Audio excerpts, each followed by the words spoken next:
15% से बढ़ाकर घटा के 6%। बजट 2024-25 में सोने पर आयात शुल्क को 15% से घटाकर 6% करने की घोषणा की है सेंट्रल गवर्नमेंट ने।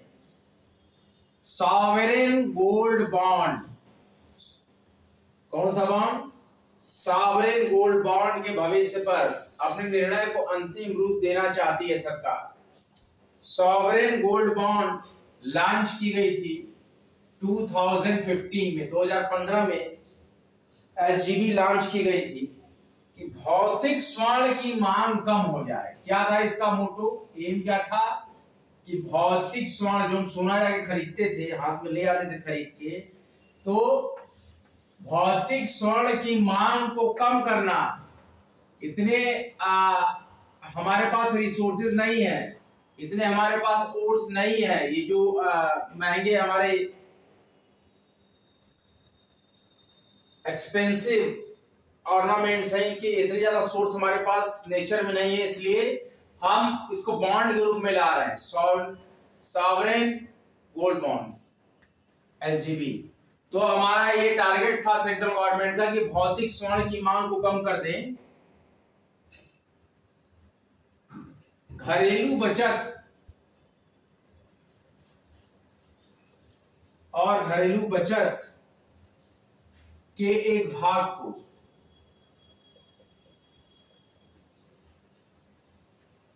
सामान्यतः स्वर्ण खरीदने के लिए इस्तेमाल जो होता था, ध्यान से समझिएगा मोटो इनका, सोना खरीदने की प्रथा थी, लेकिन अब इसको बॉन्ड के रूप में लाया गया कि जो आप पैसा बचाते थे, अब ये वित्तीय बचत के रूप में आपके आ गया। सोना किस रूप में आ गया? वित्तीय बचत में निवेश करना।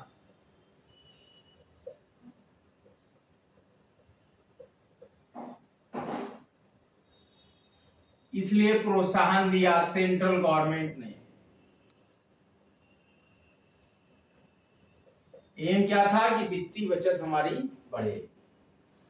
हरित राष्ट्रीय राजमार्ग गलियारा,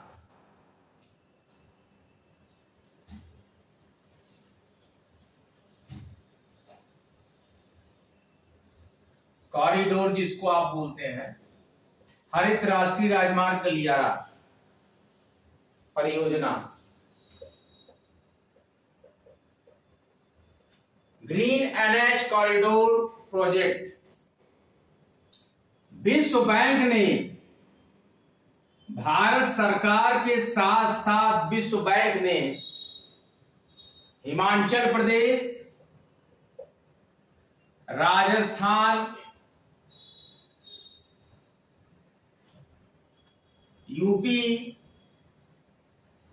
आंध्र प्रदेश, एपी का मतलब आंध्र प्रदेश, हरित राष्ट्रीय राजमार्ग परियोजना, green national highway corridor project GNHCP के निर्माण के लिए 500 मिलियन अमेरिकी डॉलर,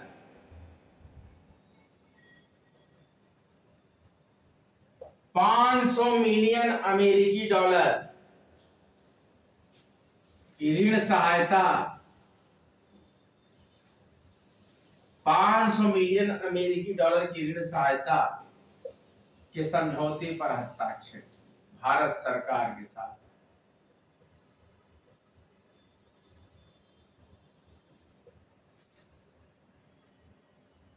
भारत सरकार और विश्व बैंक ने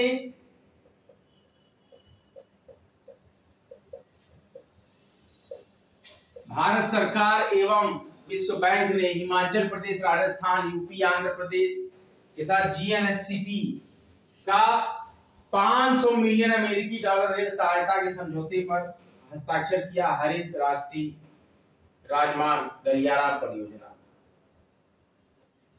जलवायु अनुकूलता एम क्या है?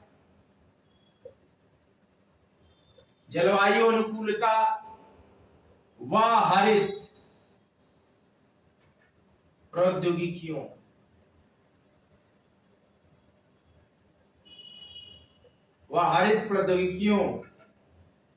के उपयोग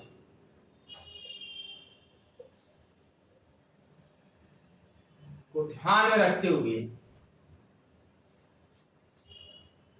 सुरक्षित हरित मार्ग, सुरक्षित हरित राजमार्ग निष्पादन,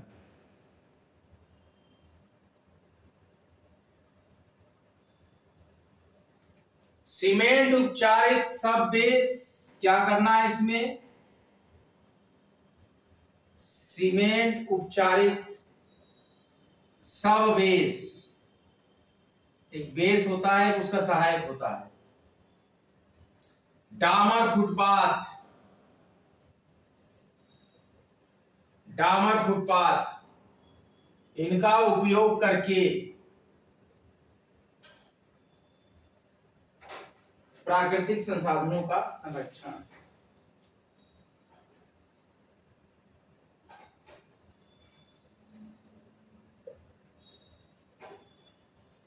प्राकृतिक संसाधनों का संरक्षण,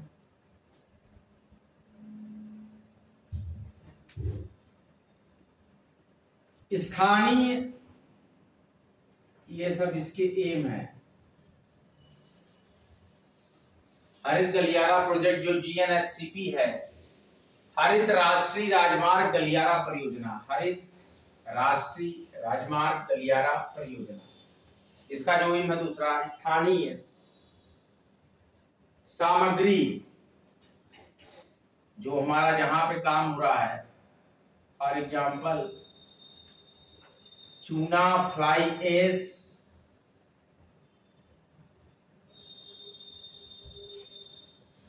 चूना फ्लाई एश, अपशिष्ट प्लास्टिक, मतलब जो भी वातावरण को नुकसान पहुंचाता है, इसको, इन प्रोडक्ट्स को उपयोग करके कुछ सामान बनाते हैं ताकि वो बेकार ना जाए और वातावरण में गार्बेज, कूड़े की तरह न रहे। प्लास्टिक के उपयोग को बढ़ावा देना ताकि फेंके ना लोग, कचरा ना बने, फिर से वो यूज हो जाए, बढ़ावा देना। क्या क्या है, सीमेंट उपचारित सब बेस या डामर फुटपाथ उपयोग करके प्राकृतिक संसाधनों का संरक्षण करना, स्थानीय या सीमांत सामग्री जैसे कि चूना, फ्लाई एश, अपशिष्ट प्लास्टिक के उपयोग को बढ़ावा देना, और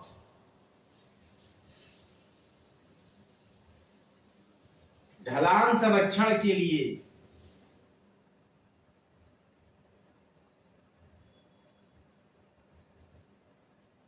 हिमाचल जो पहाड़ी इलाका है, जैव इंजीनियरिंग,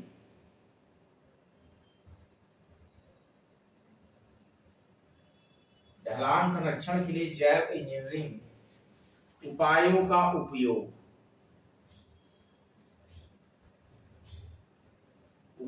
उपयोग, जैसे कि फॉर एग्जाम्पल, ईजी का मतलब होता है फॉर एग्जाम्पल, कैसे उपयोग करेंगे, ढलान संरक्षण के लिए। ये जो स्टेरिक में मैं बना रहा हूं, ये पॉइंट्स है, पहला पॉइंट यहाँ है, दूसरा पॉइंट यहाँ है जो बताया जा रहा है, तीसरा पॉइंट यहाँ है। ढलान संरक्षण के लिए जैव इंजीनियरिंग उपायों का उपयोग करना, जैसे कि हाइड्रोसीडिंग,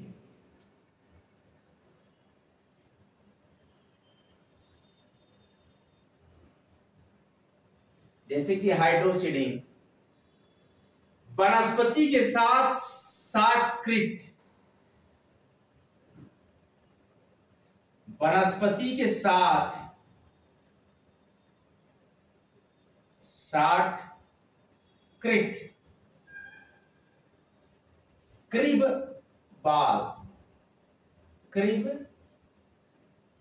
वॉल, और क्या है प्रोसेस, बांस रोपण, बैम्बू क्रॉपिंग, और हेज ब्रश परत, हेज ब्रश परत आदि, मतलब इस तरीके का कार्य। तो ये कर सकते हैं जीएनएससीपी के पूरा होने की निर्धारित तिथि, इसके पूरा होने की निर्धारित तिथि जो है राष्ट्रीय राजमार्ग गलियारा कॉरिडोर प्रोजेक्ट परियोजना, हरित राष्ट्रीय राजमार्ग गलियारा परियोजना।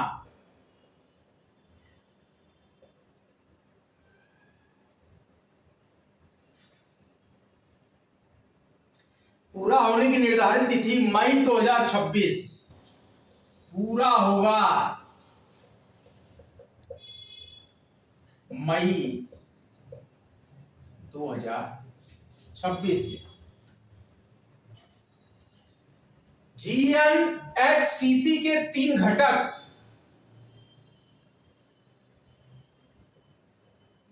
इसके 3 घटक कौन कौन है? GNHCP green national highway corridor project, इसके 3 घटक हैं हरित राजमार्ग गलियारे में सुधार और रखरखाव।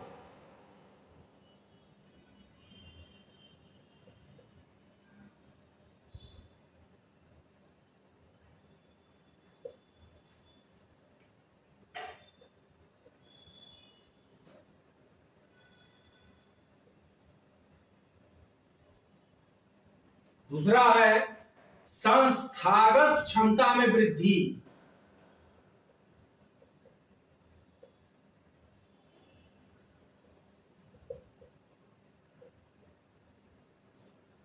और तीसरा है सड़क सुरक्षा।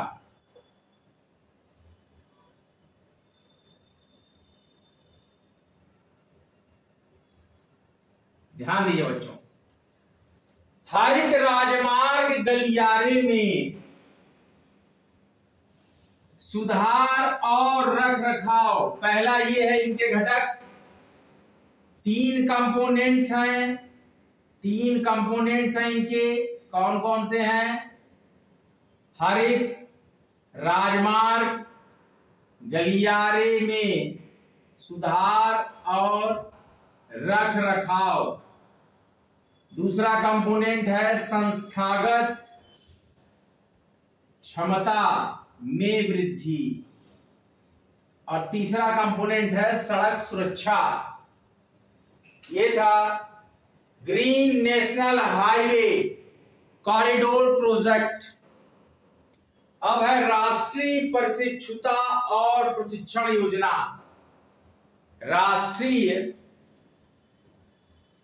प्रशिक्षुता और प्रशिक्षण योजना, देखिए संप्रभु स्वर्ण बांड योजना बजट, भारत के बजट 2024-25 में स्वर्ण पर आयात शुल्क को 15% से घटाकर, स्वर्ण पर आयात शुल्क को 15% से घटाकर 6% की घोषणा कर दी।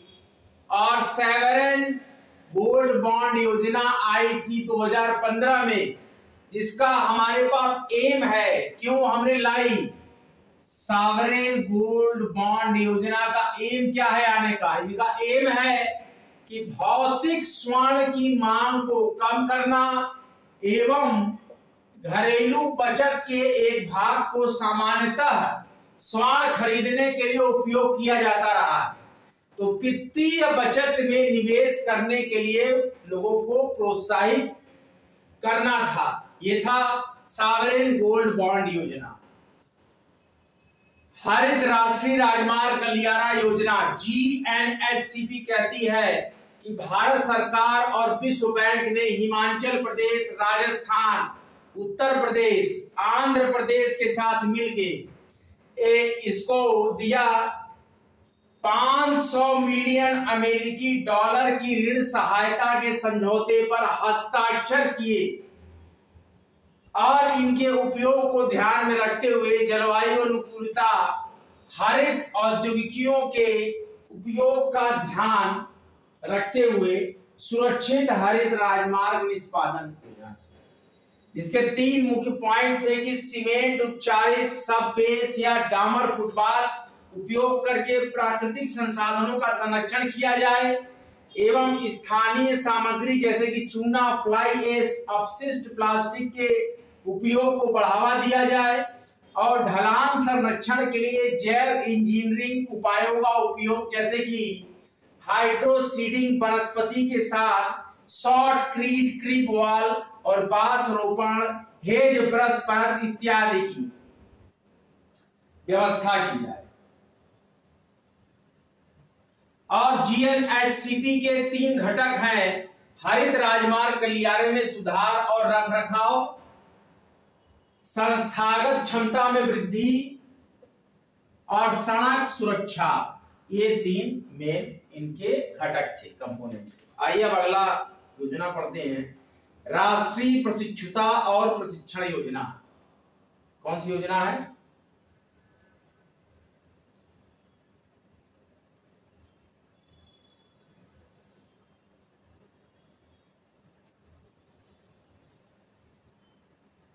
राष्ट्रीय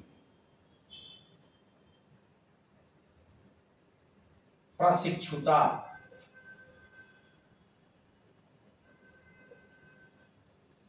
और प्रशिक्षण योजना।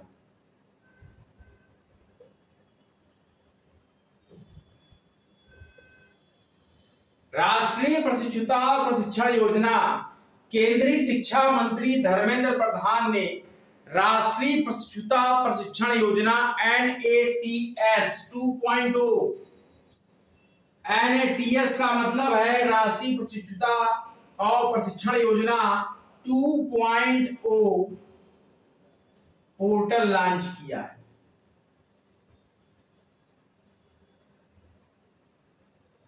पोर्टल लॉन्च किया प्रशिक्षुओं के लिए 100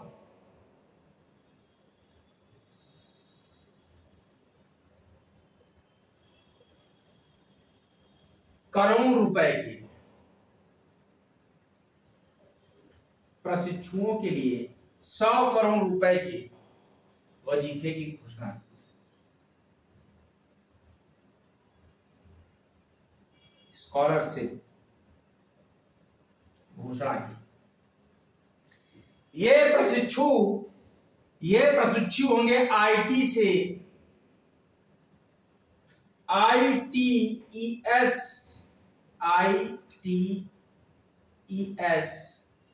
विनिर्माण क्षेत्र। ध्यान से पढ़िए, किस पढ़ाई के लोगों को मिलेगा? ऑटोमोबाइल,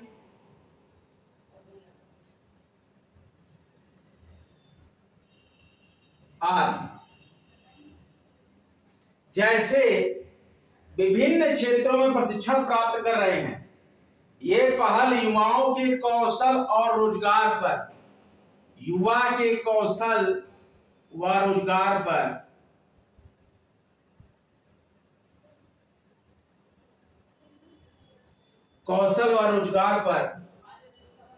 सरकार के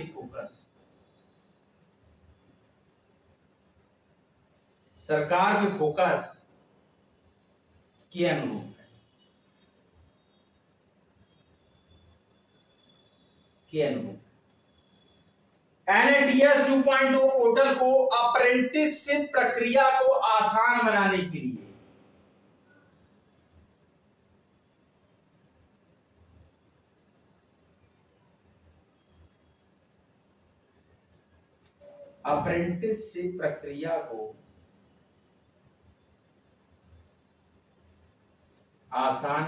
के लिए डिजाइन किया गया है।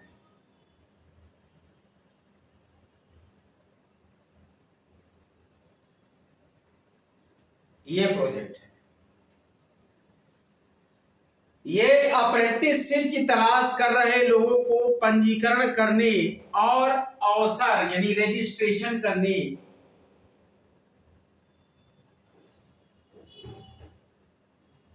व अवसर, इनको चांस मिलेगा, अवसरों के लिए आवेदन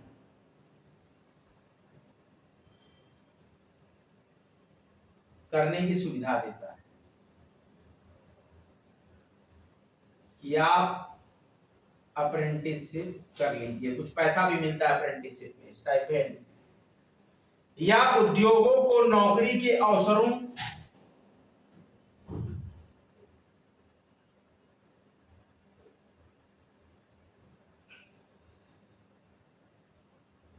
क्या मिलता है इससे? उद्योगों को नौकरी के अवसरों, अनुबंधों को अधिक प्रभावी ढंग से, कॉन्ट्रैक्ट को